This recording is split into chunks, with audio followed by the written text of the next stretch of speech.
Matthieu 6, 25b. La vie n'est-elle pas plus que la nourriture et le corps plus que le vêtement? Jésus y était dans le vif du sujet, là. Pourtant, il n'a pas dit aux pauvres, hey, les amis, si vous devenez chrétiens, là, Dieu va tellement vous bénir financièrement. Vous allez prospérer, vous allez faire de l'argent, c'est moi qui vous le dis. Non, Jésus n'a pas prêché la prospérité. C'est les Américains qui prêchent la prospérité. Il leur a prêché le contentement du nécessaire. La prospérité n'est pas nécessaire au bonheur. Moi, quand j'étais petit, chez moi, on était très pauvres. On était loin d'avoir tout ce que les autres possédaient. Ma mère prenait une paire de culottes de mon père qui lui faisait plus, puis il en refaisait une autre dedans pour le plus vieux de mes frères. Puis quand cette paire de culottes-là était percée, elle en faisait une autre paire pour notre frère plus jeune que lui. On était 5 gars dans la famille, puis moi j'étais le dernier. Fait que quand la paire de culottes arrivait jusqu'à moi, il n'en restait pas beaucoup. Mais vous savez quoi? Quand je pense à tout ça, là, puis mes frères sont d'accord pour dire la même chose, c'est probablement la période de nos vies qui a été l'une des plus heureuses qu'on ait eues jusqu'à date. Puis le jour où on a déménagé en ville, puis qu'on a vu toutes les belles choses, les beaux vêtements, les beaux jouets, puis les bonnes choses à manger qui existaient, qu'on ne savait même pas qu'ils existaient, là, j'ai commencé à être malheureux un peu parce que je voulais avoir moi aussi tout ce que les autres avaient.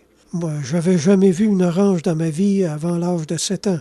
Alors, puis là, je parle pas des autres choses, là. C'est trop long. Alors, quand on se met à regarder la vie avec la simplicité pour laquelle Dieu nous a créés, on réalise que la vie qu'on a, même si on est pauvre, peut être très, très belle. Posséder trop d'argent, ça vient juste compliquer toute notre vie et non nous rendre nécessairement plus heureux. Le contentement demande de l'humilité, c'est évident, et forge cette humilité-là. Et quand l'Écriture dit que Dieu répand ses grâces sur les humbles, on comprend que c'est une vertu très précieuse, par exemple, à acquérir, parce que la prospérité de la vie spirituelle est bien plus importante que tout le reste.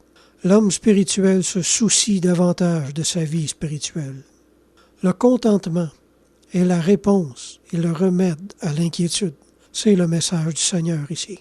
Dieu fait éprouver à l'homme de nombreuses frustrations avant qu'il apprenne enfin à lever les yeux vers le ciel et lui faire aspirer à une vie plus élevée et plus simple et aussi plus légère. L'inquiétude se dit notre amie. Elle s'attache à nous comme une amie, mais elle ne connaît pas la providence. L'inquiétude est une aveugle qui a en permanence peur de tomber et qui s'agrippe sans cesse à nous et nous fait perdre l'équilibre. L'inquiétude se dit clairvoyante en face du danger, alors qu'elle est elle-même souvent le danger. Jésus nous appelle à prendre conscience de la vanité des choses et à vivre sur un plan plus élevé que ceux qui n'ont pas la foi. Une personne qui hériterait d'une magnifique maison et qui, au lieu d'y demeurer, y entreposerait des ordures à la place, serait considérée comme un insensé, pas vrai?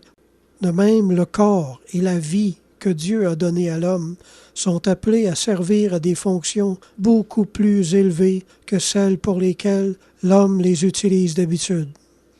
Notre vie doit servir à glorifier Dieu et notre corps à le servir. Saint Augustin a écrit « Pourquoi errez-vous de tous côtés, âme inquiète, cherchant des biens pour vous et pour votre corps? Aimez un seul bien qui contient tous les autres, et cela suffit. » Amen.